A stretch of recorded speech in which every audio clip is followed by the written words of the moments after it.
Welcome to the hashtag sports conference panel called Startups in Sports, How to Partner with Teams and Brands. Really happy to be hosting this. We've got a wonderful panel I'll introduce in a second, but I want to thank everybody for joining. Should be a great conversation. If anybody's interested in submitting questions, please use hashtag SportsConf. That's SPORTSCONF. So thanks again to the panelists for joining. We've got a great lineup. I'll let them introduce themselves. We've got Bryan Srabian from the San Francisco Giants. We've got Brian Wilhite from Sqor, Steve Olechowski from Blinkfire, and Ben Davis from Phizzle. So I think what we'd like to do is get some brief intros so you can learn about the different companies and the personal backgrounds. We'll do that briefly. We'll move into some questions, and hopefully we'll get some questions from the audience during the course of the conversation, which, by the way, is 40 minutes. So we're going to try to be succinct with all of our comments and questions. So let's get started. So let me just first tell everybody I'm the CEO and founder of two different businesses, Convergence Sports and Media, which is a digital media marketing consultancy. A long background in the sports business. I worked at the NFL, I worked at the National Hockey League as head of digital, ran the sports channel at AOL, and I've had this consultancy for about 11 years. I also have a business called Talent League, which helps companies find and source and vet collegiate talent to help them fill in resource gaps. So we've got partnerships with a variety of the leading sports programs in the country and at the college level. So that's my quick intro. Let me turn it over to Bryan from the Giants to start us off. And Bryan, if you give us a minute or two on your personal kind of background and a little bit about your role at the Giants, that would be great. Yeah, thank you for the introduction, and thanks for hosting me. The last time I was on this conference, I was actually live from the airport, which I think caused some commotion online. So that was a lot of fun. Just shows the world I live in. I'm always connected. I'm the director of digital media for the San Francisco Giants. I help oversee a team of people that runs 9 social media channels for the Giants, a little bit of our website and mobile as well. Today, pitchers and catchers are reporting, so there's a lot of excitement in the air. We're coming off of a World Series championship, and I started this role specifically in 2010, so this will be my 6th season. And in that time, I've seen, obviously, the world of social and digital media just explode.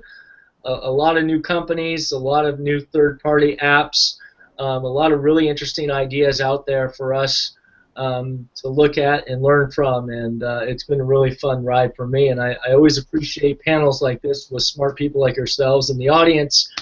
Always great to have that feedback as well. That's great. Can we move on to the other Bryan Wilhite? Yeah, hi there. Thanks for having me. I'm the founder and CEO of Sqor Sports, and we are a content and editorial platform, an e-commerce platform specifically dedicated to sports, specifically the professional athlete and amateur athlete, and those fans that are very passionate about them. So we are one of, if not the only, maybe there's 1 or 2 other social networks in the world that are dedicated exclusively to sports. That's great. Thank you. And can we get an intro from Steve, please? Sure. Thanks, Tom. I'm happy to be here as well. So I'm Steve Olechowski, CEO and co-founder of Blinkfire Analytics. A little bit about myself. I think why part of the reason I'm on this panel is this is my 4th or 5th startup, I think it is. It's the first one in the sports world specifically. But prior to this, I was co-founder of a company called FeedBurner that was bought by Google in 2007. I spent about 4 years at Google running social advertising and mobile products, and then went to start another company, this one, Blinkfire Analytics.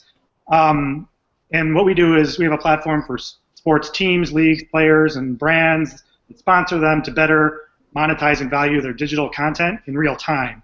So our core product uses computer vision married with social analytics to predict how many people are going to see sponsors' logos and connecting the online and offline components of those sponsorships together for them. So happy to be here. That's great. Thank you very much. And Ben Davis, next. Hi. Thank you, Tom. My name is Ben Davis, and I am the founder and CEO of Phizzle. I'm a former athlete, a big sports fan, and a big fan of technology. And after 10 years in the corporate world, I decided to go off on my own and create the best job in the world and the best job for people that were crazy enough to join me.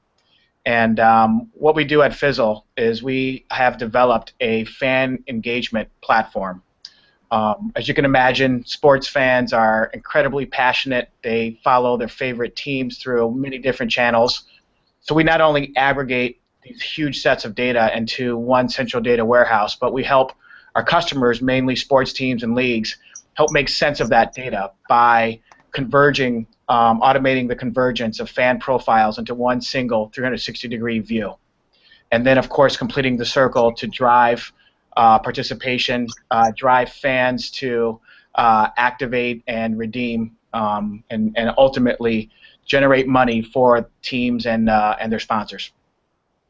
That's terrific. Very interesting business. What a great panel. So let me kick it off with a question related to the write-up on this particular topic. We talked about the introduction talked about the quote complicated relationship that requires the proper timing and alignment of goals. So what I found interesting about this collection of panelists, including my own perspective, is we've got the buyer side represented and the seller side, so to speak. There is that yin and yang happening in the business. We all know about it, and some of us have been on one side or the other. I've had the privilege of being on both, so I've got a perspective on this. But it is a different kind of thing because in the case, let's say, of the Giants, and we'll start with Bryan S. for the first response to this, you've got initiatives and new opportunities you want to pursue based on your specific goals that the organization determines. So there's what I'd call outbound, like you going after certain deals and certain opportunities in tech. On the other hand, there's probably a crazy number of companies, startups, and wannabe startups coming after you to pitch their businesses and sell their wares or license things to you. So you've got kind of that buyer's perspective, and then the other guys, to keep this simple, are coming at it from kind of the pitcher's perspective, the seller's perspective. So we'd just love to start, as we get into this, start with your respective perspectives on that dynamic. So starting with Bryan from the Giants. Yeah, the buyer's perspective is really fascinating to me.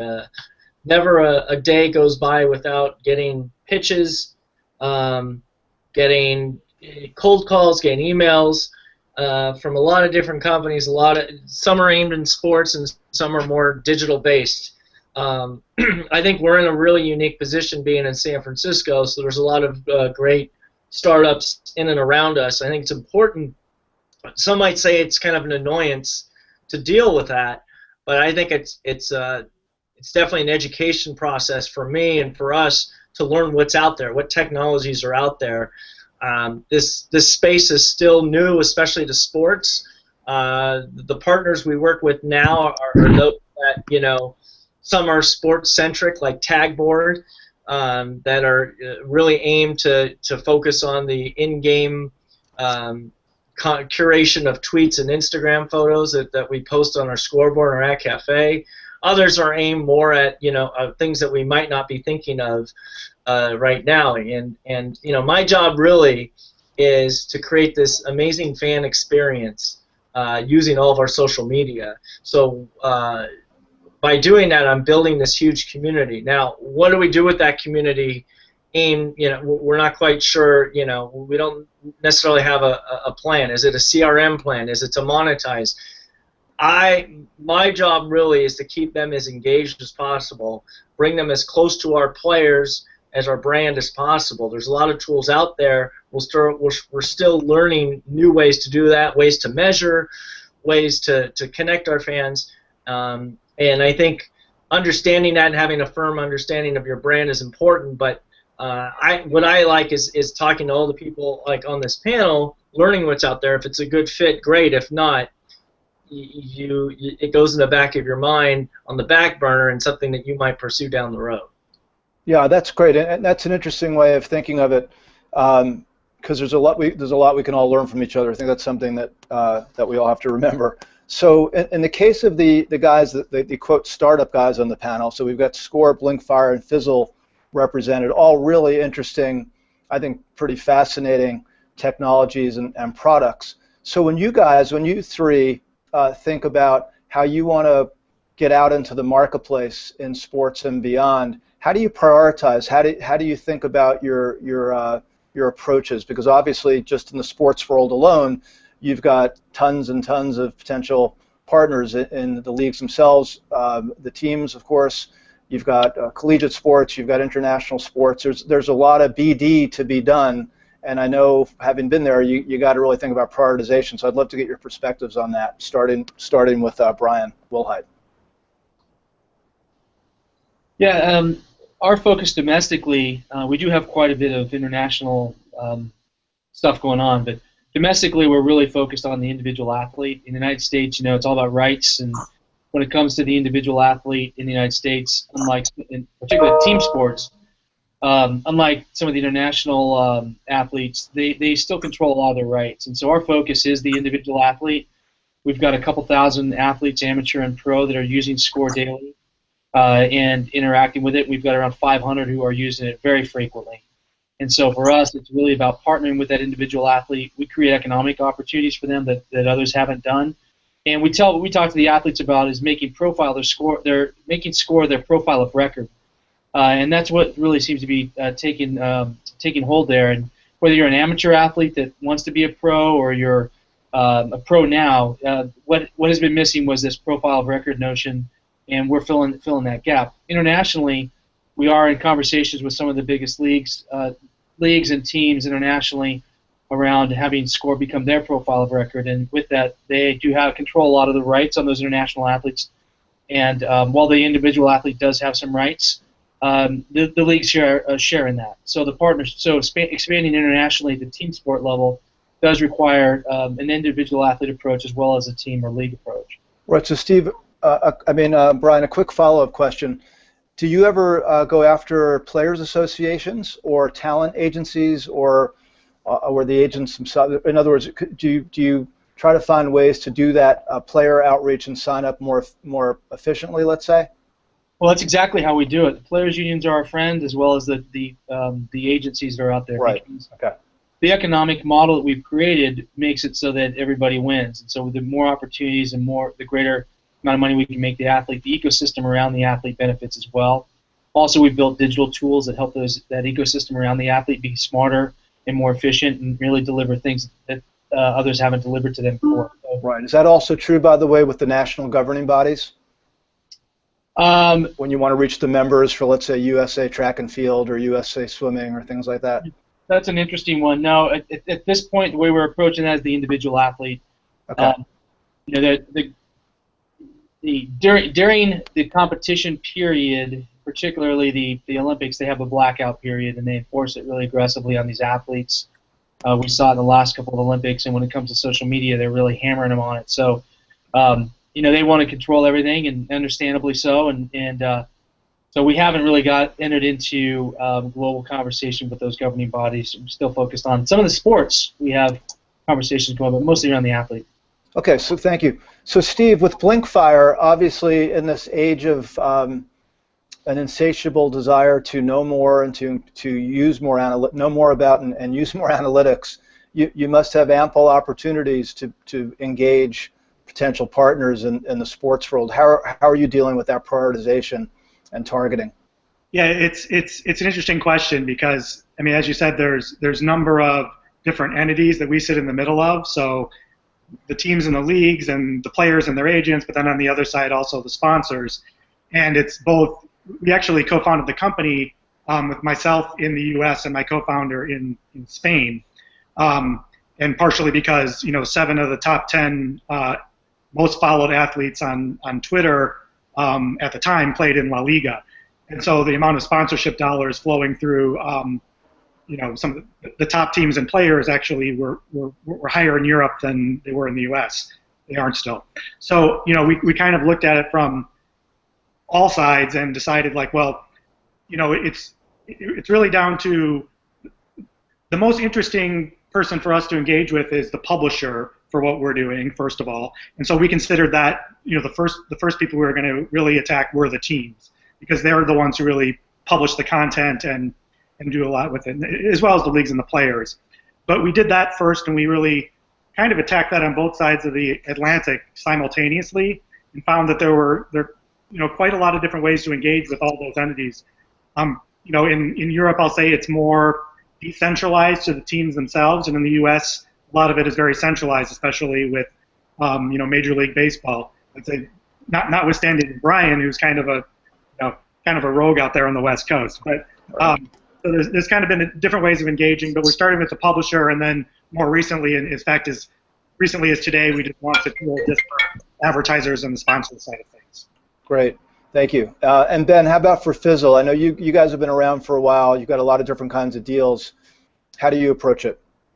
Well, first of all, it's probably way more fun to be a buyer than a seller, and one day I will be a buyer. Everybody aspires to be. Absolutely, absolutely. Yeah, it really comes down to sales 101. For us, it was uncovering a need, developing a product that we could sell, and getting that one win. And as a startup, as a new company, you have to always realize that where you end up is not where you begin. And so we have had a significant evolution in terms of our technology. When we first started off, we were focused on fan engagement, but just through kind of a channel strategy. We started off with SMS and mobile web. But as time went on and as we brought on new customers, we quickly realized that fans engage through multiple channels. And if you're not tracking their behavior across all of those channels, then you're not really getting a true snapshot of who that individual is. And we all know that teams want to sell more tickets, and they want to sell more sponsorships and increase the value of those sponsorships. The more you know about your fan, then the better you can do all three of those desires.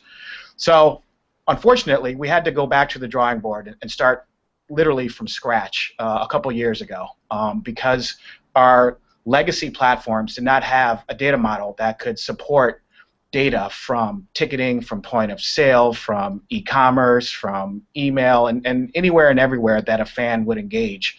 So we built this platform with the ability to not only bring in the data, but utilize a proprietary algorithm that we developed that can automate the convergence of all of this data into one single view. But then more importantly, as behavior changes across all of those channels, we're able to update that profile in near real time. So from one day to the next, John Doe fan might be happy or he might be sad. So the team, in their email efforts and their SMS efforts and their mobile application efforts, can adjust the messaging to better target each individual fan based upon their mood, their purchase intent, and any other predictive behavior that they want to utilize to target each individual. That's great. Thank you.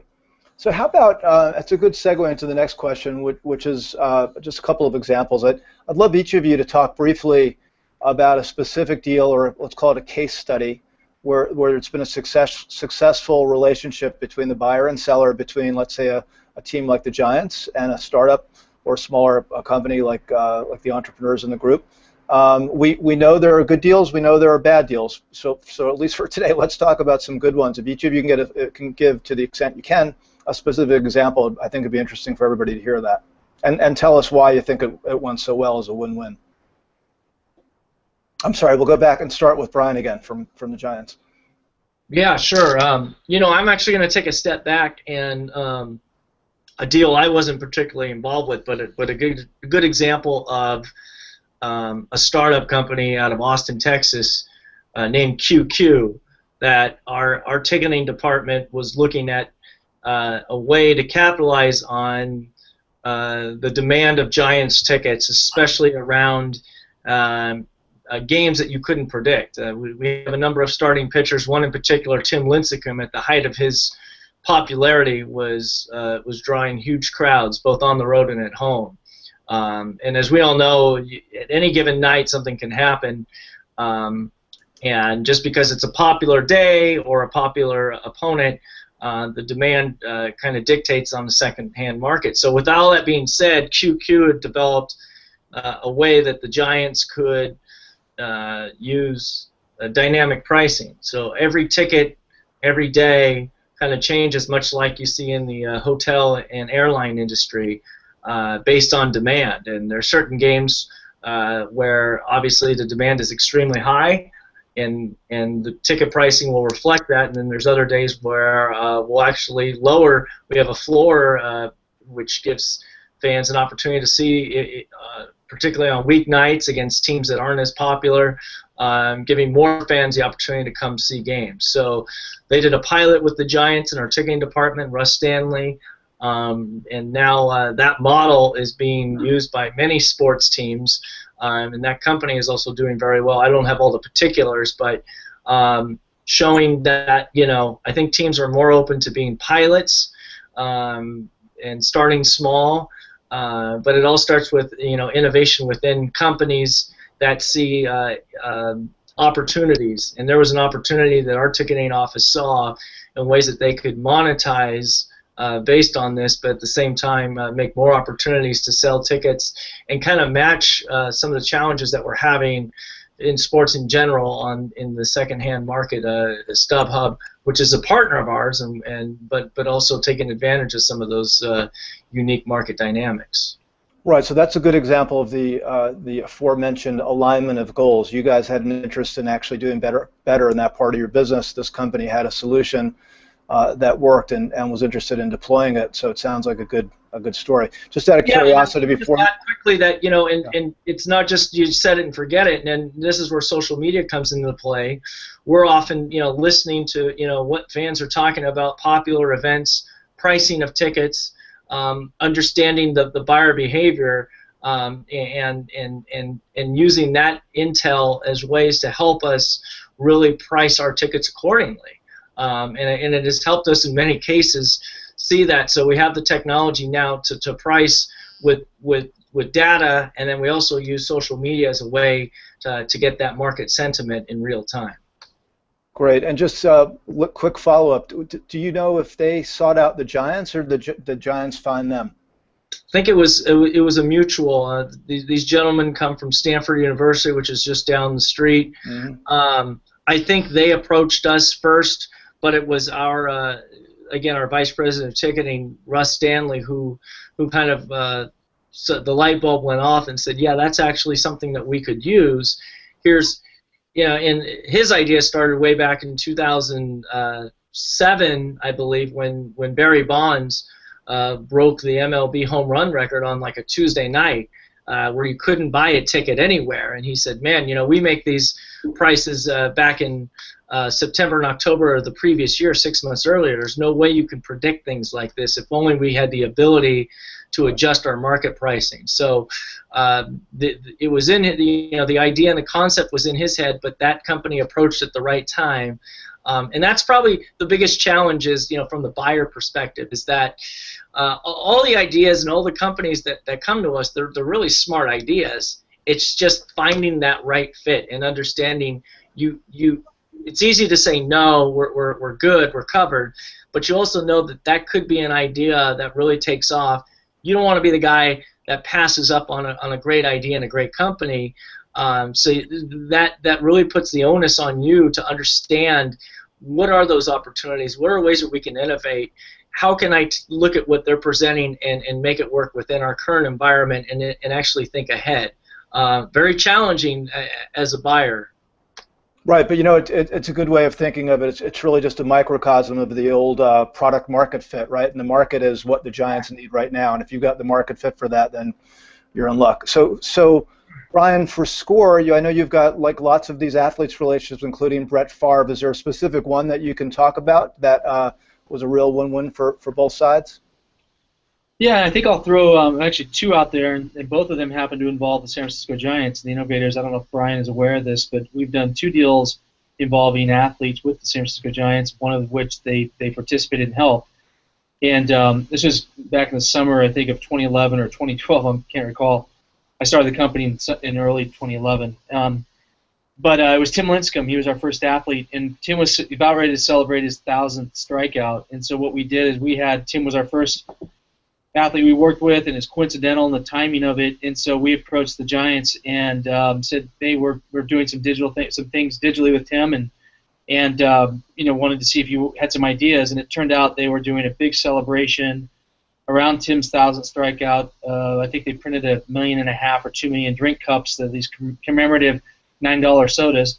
And what we did is we dropped the Tim's digital asset into the cup itself, and over, I think it was a 12-game homestand, that was the drink there. And it was really successful. You could get his asset, which is really a digital fan card, and had his stats and things that you care about Tim, and you could get it right from the surface of the drink cup, either via QR code uptake or text message. And that was actually really successful. I think we had close to 50,000 assets downloaded from that experience. The second one was last fall. We did a program with Charles Schwab and Hunter Pence, and it was really around Charles Schwab had a new slogan.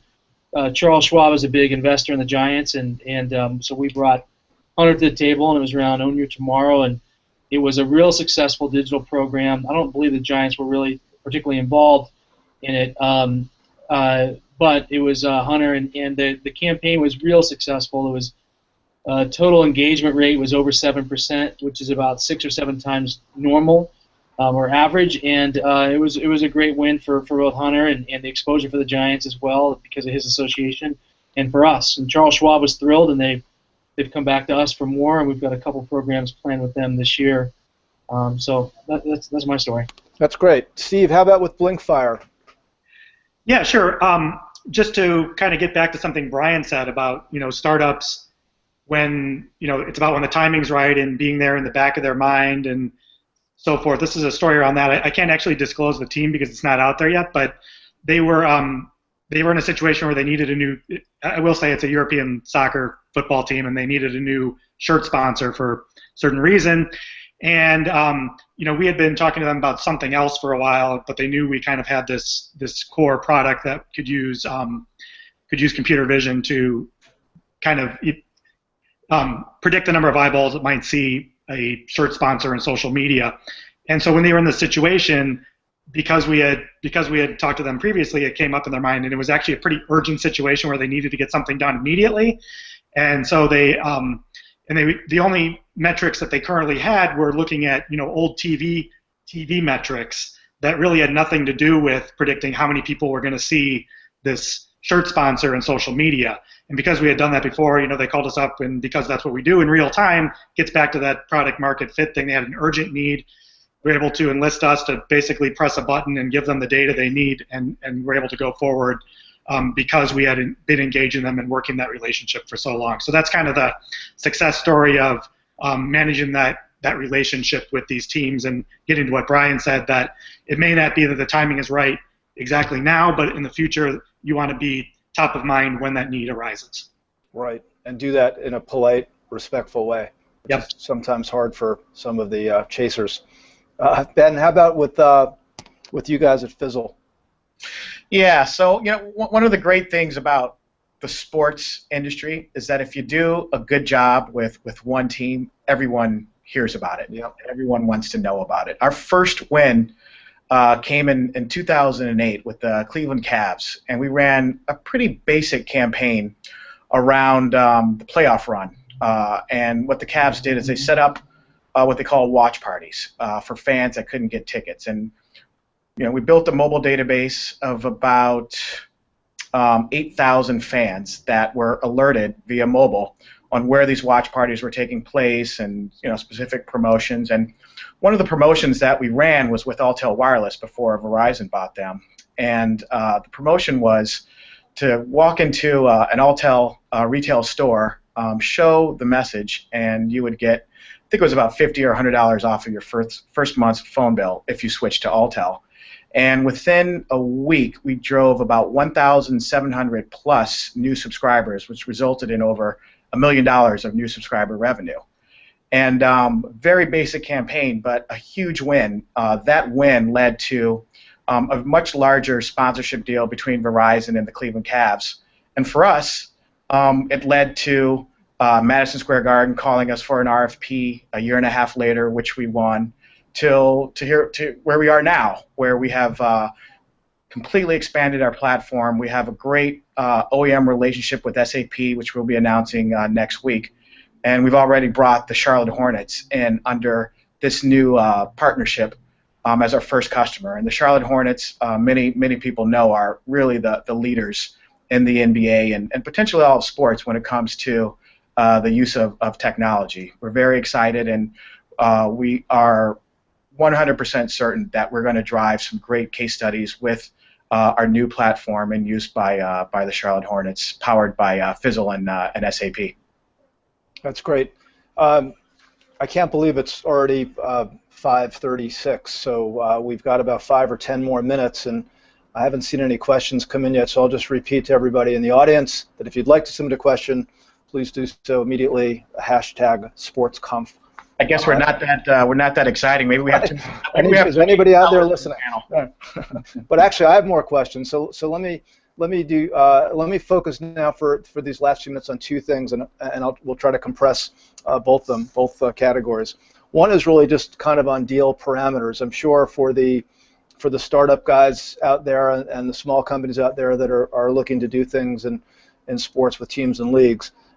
They'd love to know more about the general parameters, and we're all aware that there's no one standard kind of deal structure. But generally speaking, and I'll start with Bryan S. from the Giants again, what are you looking at when you work with a small company in terms of your willingness to commit deal length, the type of, is it a fee situation? Can it be value in kind? If there's revenue involved, is it revenue sharing? I know you can't reveal a lot of details, but generally speaking, if you give some advice to everybody out there, it might be helpful. Well, we like free. Okay, as does every professional team. There's a little tip.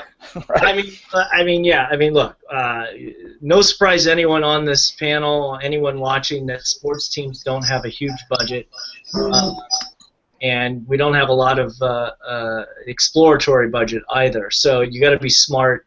But that being said, we're obviously very cognizant of companies trying to start out. I think. Yeah, when you're a team like the Giants or any sports team, and you partner with someone, you want it to be a win-win. You want it to be successful.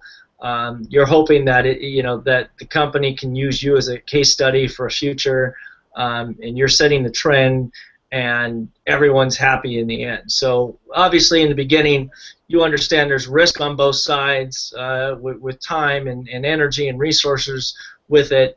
You're hoping that the payoff is big in the end for both. So you kind of look at it that way. But yeah, I mean, I think in some cases you have to be be smart about it. That most teams have really strong, engaged fan bases. You're going to get a lot of depending on what the activation is and what the technology is. The potential for getting a lot of media around it and possibly a lot of credit for it, and that's worth that's worth a lot of value as well to the company. So yeah, without and each one is different. I don't think we have a set policy in general, but I think the model has been for successful companies to come in, almost create that pilot to where it's not it's something that helps maybe cover the costs, but obviously there's a generous discount or the ability to say, okay, well you're giving us a chance too to try it out, and a lot of times it's not even the money, it's really getting that feedback, getting your hands dirty, and everyone kind of coming together and saying, well, what's right about this and what's wrong about it, and as all the startups know, that's so valuable to have that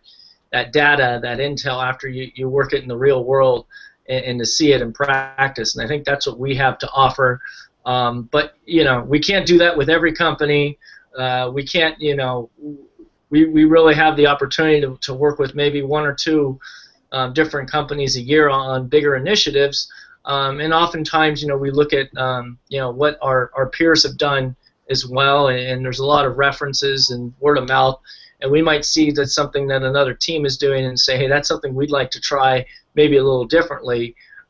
So that's the benefit I think that it has working with a team in the beginning. And you want to make it work for everyone in the end. You're not trying to get a better deal or say, hey, we want this for free, and if it works, great. If it doesn't, then we'll move on. You're trying to do what's best for everyone involved, and hopefully that the payoff is big in the end. Great. So quickly with Bryan, Steve, and Ben on the other side of the spectrum, there are times, especially when you're really new, where your leverage is really small, if that. and you're out there pitching these large players with big brands and big audiences, and they know the value that they bring to you guys. But how do you think of this in terms of the way you'd approach it in trying to get the right kind of deal that will work for you, but doesn't kind of ruin the company in the process? Yeah, Bryan first, yeah. Yeah, okay. Well, I think I want to pick up on what Bryan said. In my case study in point, that was the Tim Lincecum in-stadium activation was my first athlete, my first deal, and it did in fact do as he said. It helped me realize that I was on to something that was potentially very big, and that was partnering with the athletes and building what we have today finally. But ultimately, that doesn't go very far because you have payroll you have to make and insurance and rent and all those things. So you've got to be able to find people who'll pay you for your product and or your service or whatever you have. And so, you know, we follow the money and are as nimble and flexible as we possibly can. We are focused on the digital spend and on e-commerce. So e-commerce is kind of easy. You have a product, people buy it, you make money. On the digital side, you know, the dollars are huge, over $1 trillion being spent in sports, and the online and digital spend, it's big, that's globally. So for us, we're going after those big buckets of money. We do have a business-to-business part of our software as a service part of our business, but frankly, the dollars are much smaller there compared to the ad media. So you go to these advertisers and these brand sponsors, and you structure the deal in a way that they want to pay you. Sometimes it might be in the world of digital, it might be CPM. Other times they might treat you as a experiential budget, and then they have a fixed budget. So either way, you just have to be nimble and modify it to make it work inside of their bucket, if you will. And you know, square peg has to match a square hole, and you got to be nimble if you want to capture market share. That's great, Steve. Sorry, come off mute. Yeah, I think you really need to understand how the money flows through the organization, and you need to structure your revenue model around how you can increase the revenue for the team. Because as Bryan said, you know, there just aren't a whole lot of exploratory budgets for these sort of things. So you really need to think about how you can increase the ROI for the team, and that them spending on you is actually going to increase their cash flow net of what they might be paying you. And so in a lot of cases, there's revenue shares that happen in these deals that I see. And we don't do this in our case, but there's a number of other small companies I've talked to, for instance, and I think you need to be really careful about this, who use advances to get into teams. So for instance, they'll use their VC money to spend the first 50K with the team to get in there, and they'll take the first 50K of revenue. And in some cases, they never make that back, and that's kind of a dangerous way to go about it. So you just need to be really, really careful about, are you viewing this money as a media spend? Are you going to get the exposure that you want out of doing that versus just really doing it to get into a team? So you just need to be really careful about that. Yeah, I think you're probably going to win the award for the best answer there, because if you can tell them they're going to make more money working with you, then you get the deal, assuming they believe you. Ben, last word on this point. Yeah, I mean, I pretty much agree with everyone. We are a enterprise software company, so we do have a SaaS model where we license our technology based on usage. But what we're really excited about is a couple new offerings that we will be introducing in the coming months. That is essentially a pay-for-performance model. So to Bryan's point, driving fans to some level of activation or redemption, and that serves everybody. And the more that we can do that, then the more money we make, the more money the team makes, and the happier the sponsors are. And we've got two great partnerships with a company called Segment and Yifty, where we can actually capture IP address and serve ads to fans on the open internet based off of their browser behavior, as well as the data profile that we have on file. And then with Yifty, we're able to actually serve a digital gift card that's powered by MasterCard that can be redeemed at a brick-and-mortar point of sale or even online through an e-commerce site. So those are really the models that we're really excited about, because the better that those campaigns perform, the more money that we make. And teams and sponsors will be happy to pay for it because they're seeing the real benefits. That's great. Well, listen, guys, that was terrific. Thank you so much for participating. Fascinating discussion, however brief it might have been. I'm going to turn this over to Anthony from #Sports in a second. But again, thank you all. Thanks to the audience for paying attention. It was good to have everybody, and I hope we can reconvene in a future conference and get a little bit deeper on this. There's more to talk about. We just ran out of time. So, Anthony? Hey, thank you, Tom. Appreciate it. And thank you to an awesome panel with Ben and Steve, Bryan, everybody, Bryan as well. So just a few closing remarks. I wanted to say thank you to everybody today. It's been an awesome day of Hangouts. Thanks to speakers like this panel, really sharing their knowledge, diving in. And the reality is that everybody that participates in #SportsConf is really passionate about sports and technology, digital media, social media, and how this is ultimately impacting the industry. We've still yet to touch on a bunch of different topics that I think are really changing the way we think about the business of sports. Things like areas like esports, for example, competitive gaming, and daily fantasy tomorrow. So lots of fun stuff coming. So on that note, I'd like to just remind everybody tomorrow from 10 a.m. to 6 p.m. we'll have Hangouts all day again. Come to #sportsconf.com. You'll be able to find out the schedule and go to each of those Hangouts. The other is I want to thank everybody that's been involved in the social conversation today. Again, this is a little bit different than most conferences for a number of reasons, and one of them is it's a real global conversation. We have people that tune in from all around the world, usually 100 countries or more. It's kind of what makes it so special. And so when you participate in that conversation, we do this as a group, as an industry. We promote startup culture in sports. We promote pushing technology forward, and really everybody wins together. That's what this is about. And one other note, again, I'd like to remind everybody that tomorrow we have some other really awesome content, including 2 exclusive one-on-one interviews. The first will be Mike Mamoli from the LA Times interviewing the CEO of Whistle Sports, John West, at 11 a.m. So I think everybody should really tune in. That's going to be a good one-on-one. And then Andre Iguodala will be interviewed by Aaron Sharoni from CBS Sports at 5:45 p.m. So again, 2 one-on-one interviews, something a little bit different this year for everybody. And on a final note, I'd like to thank the Whistle Sports, who has been tremendous in supporting us this year. They've provided us studio space, and they've helped us produce the conference. We wouldn't be able to do what we've done today in terms of #Sports without their support. So thank you, everybody. Appreciate your time and look forward to seeing you tomorrow. We'll see you bright and early, 10 a.m. Eastern. That's 3 p.m. GMT. Thanks, Anthony. Signing off. Thank you, Tom.